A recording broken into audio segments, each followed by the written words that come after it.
Hey guys, back in March, y'all may have seen the video I did where I was planting watermelons in this small greenhouse. Got them in a little box over here. I had another box that I also put some French melons in, some of them like little miniature cantaloupes, trying to get them to come up the string. They did get up the strings, but they had powdery mildew on them so bad and I just couldn't keep control of it, so I ended up getting them out of here. But the watermelons, they have done pretty good.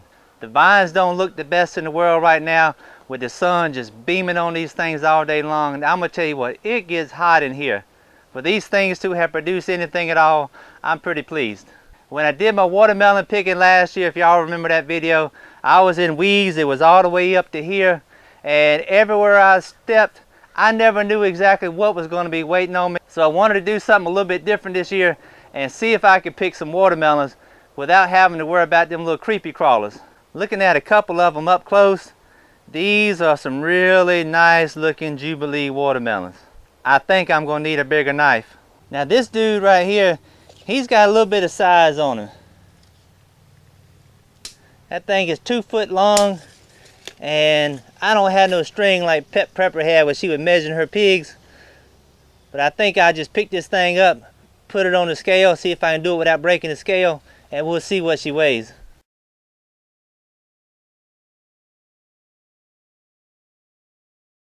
Here's the stem coming out of the big one, and the little tendril down here is all dried up. She's supposed to be ready to go.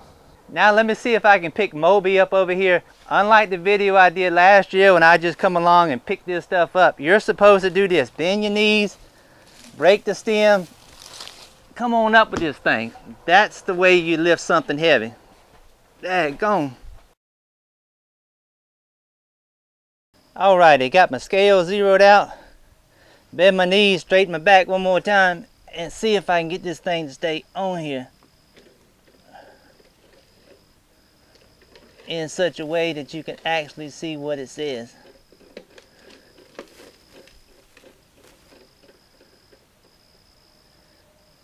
"55.5 pounds.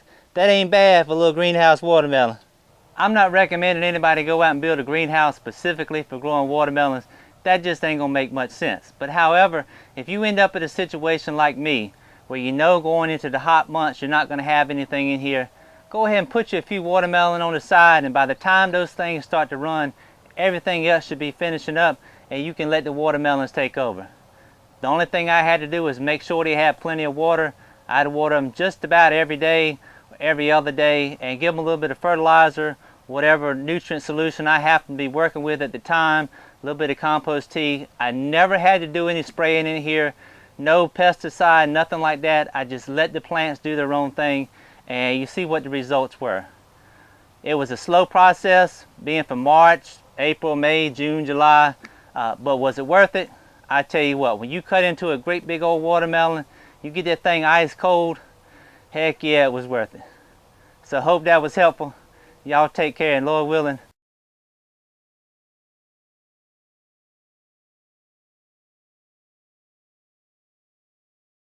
alright, I'm going to try to get this thing cut open. Best knife I could find was this one right here. It ain't quite long enough to go all the way through, but I'm going to try to make it work. The biggest one I've ever grown was about 62, 63 pounds back in 2007. So this ain't the biggest one ever, but she's a nice one. Let me just see if I can cut this thing open and see if going by that dead tendril was the right thing to do. She feels pretty soft on the inside there. Come on through there, baby. Uh-oh. I feel it breaking. Man, I'm going to tell you what. You can smell it coming out of here right now. This is going to be a fine watermelon.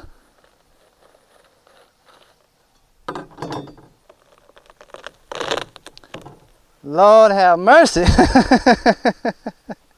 That's what I'm talking about. This thing has been sitting in the house for a couple days now. Got it nice and cool. And when you cut you a piece out of the heart like this, man, oh man, that thing is some kind of good. There's a lot of good watermelons on the market, but I don't think you can go wrong with Jubilee. I know I can't. Guys, it doesn't matter what kind of gardener you are, whether you're 100% organic, 100% conventional, or like me, somewhere in the middle.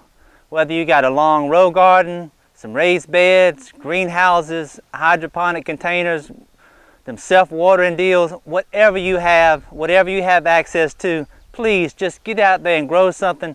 I promise you, when you can produce something like this, it makes it all worth it. Now, y'all take care, and Lord willing, I'll see you next time. If you found this video to be helpful, informative, entertaining, or just downright funny, don't forget to subscribe.